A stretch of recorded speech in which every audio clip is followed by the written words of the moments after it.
فرمائے یہ ہے کہ تم میرے نبی پر 10 مرتبہ درود پڑھ لو۔ ایک روایت میں یہ بھی ہے کہ اے آدم تم میرے نبی پر 70 مرتبہ درود پڑھ لو۔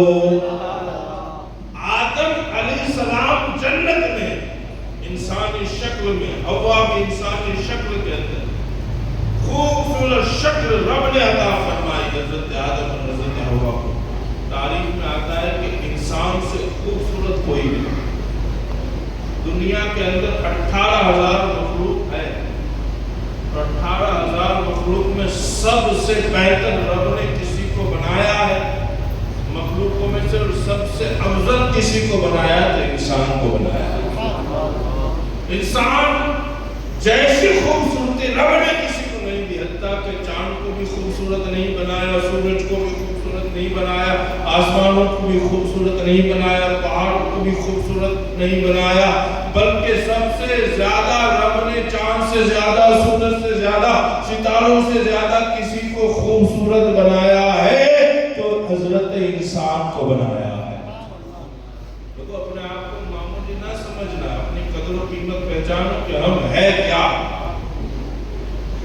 معمولی نہ سمجھنا، بلکہ ہم وہ ہیں جس کو میرے رب نے اشرف بنایا، جہان سے زیادہ کسی خوبصورت بنایا اور انسان ہے۔ چلو بھلے وہ لاکھ کریم لگا ہے لیکن ہے تو چاند سے زیادہ خوبصورت، تو چاہے کچھ بھی لگا لے، لیکن میرے رب نے تجھے ٹائٹل دے دیا ہے، قرآن میں فرما دیا ہے لَقَدْ خَلَقْنَا الْإِنسَانَ فِي أَحْسَنِ تَقْوِيمٍ۔ انسان کو ہم نے سب سے زیادہ خوبصورت بنایا ہے۔ مجھے ایک واقعہ یاد آیا، اجازت ہے تو سبحان اللہ۔ حضرت بہلول دانا بہت بڑے اللہ کے ولی بھی تھے، مظلوم بھی تھے۔ ہارون رشید بہت بڑا بادشاہ بھی تھا۔ ہارون رشید کے سامنے ایک مرتبہ اس کی بیوی زبیدہ بڑی سچ سمجھ کر آئی، اچھے کپڑے پہن کر آئی، بڑا سچ سمجھ کر آئی، اور زبیدہ نے آ کر کہا بادشاہ سلامت یہ بتاؤ میں کیسی لگ رہی ہوں،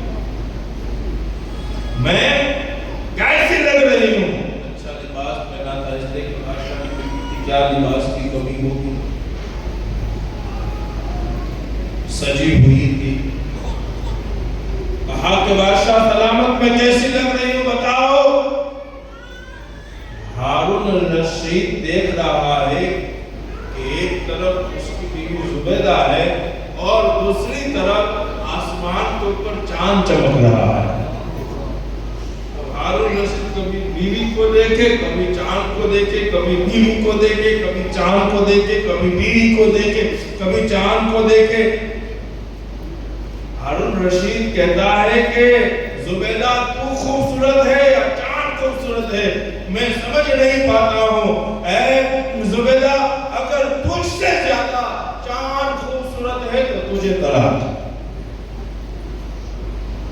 اب زبیدہ افسوس کر رہی کہ کہاں بادشاہ کو پوچھ لیا میں خوبصورت ہوں یا نہیں، کہاں میں نے پوچھا، اس سے بہتر ہے کہ نہ پوچھتی۔ اب ایک طرف زبیدہ حیران ہے، پریشان ہے کہ اب یہ ثابت کیسے کروں کہ مجھ سے خوبصورت چاند، میں چاند سے زیادہ خوبصورت ہوں، میں یہ کیسے ثابت کروں کہ چاند سے زیادہ اچھی میں ہوں، چاند سے زیادہ حسن والی میں ہوں، یہ کیسے ثابت کروں۔ ایک طرف افسوس کر رہی ہے اور دوسری طرف بادشاہ کو افسوس ہوا کہ یہ میں نے کیا کہہ دیا، اس لیے کہ میں زبیدہ کو بڑا چاہتا ہوں، بڑی محبت کرتا ہوں، میری بیوی ہے اس سے بڑی محبت کرتا ہوں، لیکن اگر زبیدہ سے خوبصورت چاند ہوا تو زبیدہ کو تو طلاق ہو جائے۔ اب اس نے بھائی عالموں کو بلایا، مولویوں کو بلایا، مفتیوں کو بلایا، علماء کو بلایا، کہا کہ اس مسئلے کا حل نکالو، زیادہ خوبصورت کون ہے، میری بیوی یا چاند؟ اس لیے کہ میری بیوی سے زیادہ خوبصورت اگر چاند نکلا تو میری بیوی کو طلاق ہو جائے گی۔ اب مجھے افسوس ہو رہا ہے، کہہ تو دیا لیکن اب کروں تو کیا کروں۔ علماء بس اسی مسئلے کی کھوج میں تھے، بس تحقیق کر رہے تھے، سمجھ رہے تھے اور کہہ رہے تھے کہ اس کا جواب کیا بنتا ہے۔ ہم بھی حیران ہیں، خوبصورت خوبصورت کون ہے زبیدہ ہے یا چاند؟ خوبصورت کون ہے زبیدہ ہے یا چاند؟ مفتی کہہ رہے ہیں خوبصورت کون ہے زبیدہ ہے یا چاند؟ علامہ کہہ رہے ہیں خوبصورت کون ہے زبیدہ ہے یا چاند؟ ابھی تک مسئلہ سمجھ میں نہیں آیا، بس اسی ٹینشن کے اندر سارے کے سارے لوگ بادشاہ کے دربار میں بیٹھے ہوئے تھے۔ بادشاہ کے دربار کے اوپر حضرت بہلول آئے اور بہلول نے آ کر کہا خادم سے، خادم جاؤ بادشاہ سے کہو کہ بہلول آیا ہے۔ اس لیے کہ بہلول دانا اس ہستی کا نام ہے کہ جو ہارون رشید کے پیر و مرشد ہے، اور بہلول دانا کو معمولی نہ سمجھو، ہمارے امام اعظم ابو حنیفہ خود بہلول دانا کے پاس بیٹھا کرتے تھے، خود بیٹھا کرتے تھے۔ پتا اتنا بڑا عالم وقت کا جو پوری حنفیوں کا امام، حنفی مسلک کا امام، وہ ایک مسجد کے پاس اس مستان کے پاس جا کر بیٹھتا ہے۔ کسی نے کہا کہ امام صاحب ایک بات کیوں؟ کہا کیا؟ کہا حضرت آپ بہت بڑے عالم ہو، بہت اللہ نے علم دیا ہے، آپ حنفی مسلک کے امام ہو، آپ ایک مستان کے پاس بیٹھتے ہو، آپ ایک مسجد کے پاس بیٹھتے ہو، ایک درویش کے پاس بیٹھتے ہو۔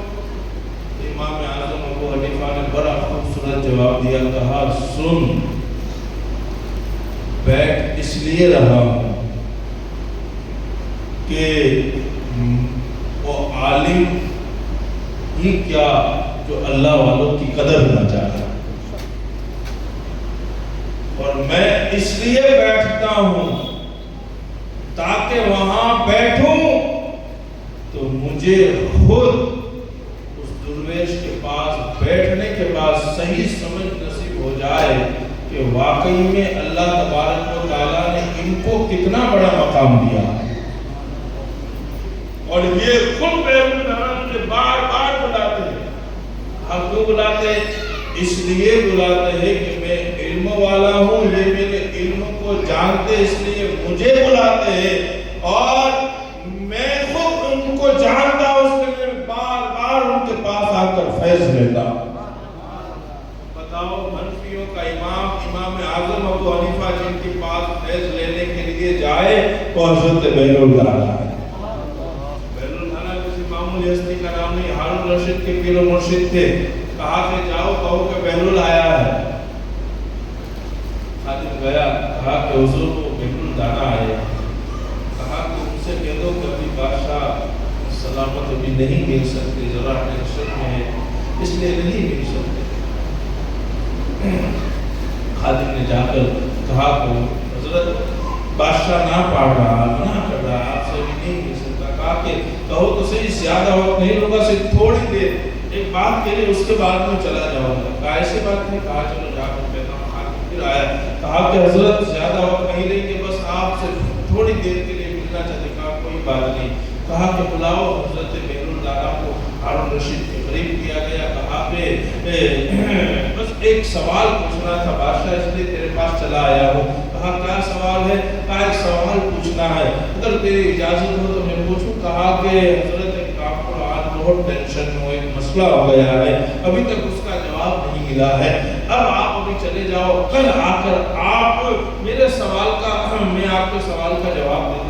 چلے جاؤ۔ کہا نہیں، بس ایک آسان سا سوال ہے، ابھی 2 منٹ بھی نہیں لگے گے، بس میرے سوال کا جواب دے دے۔ کہا بتاؤ۔ کہا قرآن کی آیت ہوں، میں پڑھ رہا ہوں، بار بار غلطی جاتی ہے، ذرا تو بتا دے اصل آیت کیا ہے۔ کہا کیا؟ اب بہلول دانا نے پڑھنا شروع کیا، بسم اللہ الرحمن الرحیم، والتین والزیتون وطور سین، هذا البلد الأمين، لقد خلقنا الإنسان في أحسن تقويم۔ حضرت نہیں، یہ صحیح نہیں ہے۔ تو پھر بہلول دانا نے پڑھا، لقد خلقنا الانسان فی الشمس۔ حضرت یہ بھی نہیں، لقد خلقنا الانسان فی الارض۔ حضرت یہ بھی صحیح نہیں، لقد خلقنا الانسان فی القمر، غلط ہے، لقد خلقنا الانسان فی الشمس، یہ بھی غلط ہے، لقد خلقنا الانسان فی الارض، صحیح کیا ہے؟ حضرت صحیح ہے لَقَدْ خَلَقْنَا الْإِنسَانَ فِي أَحْسَنِ تَقْوِيمٍ۔ اللہ تبارک و تعالیٰ نے انسان کو سب سے خوبصورت بنایا۔ جب اتنا کہنا تھا تو بیرون دانا نے کہا کہ پھر ٹینشن کس بات کا ہے؟ پھر کیوں ٹینشن میں ہے؟ پھر کیوں مایوس ہے؟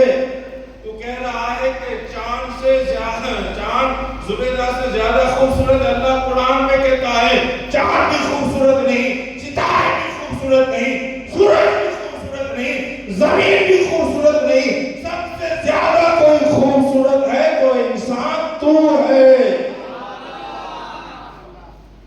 عالموں کی فوج کو عالموں کو بٹھا کر سوال پوچھ رہا تھا، لیکن ایک مرد قلندر نے آ کر اس کے مسئلے کا حل کر دیا، اس کے مسئلے کا جواب دے دیا۔ بتا یہ رہا تھا کہ آدم اور حوا جنت میں ہے، اور پھر حضرت آدم اور حوا قریب ہوئے، مہر ادا کی، اور پھر رب تبارک و تعالیٰ کی مشیت تھی، کسی تحت کے انہیں زمین کے اوپر اتارا گیا، منع کیا کہ یہاں ایک طرف سے مت جانا، لیکن آدم پھر وہاں گئے۔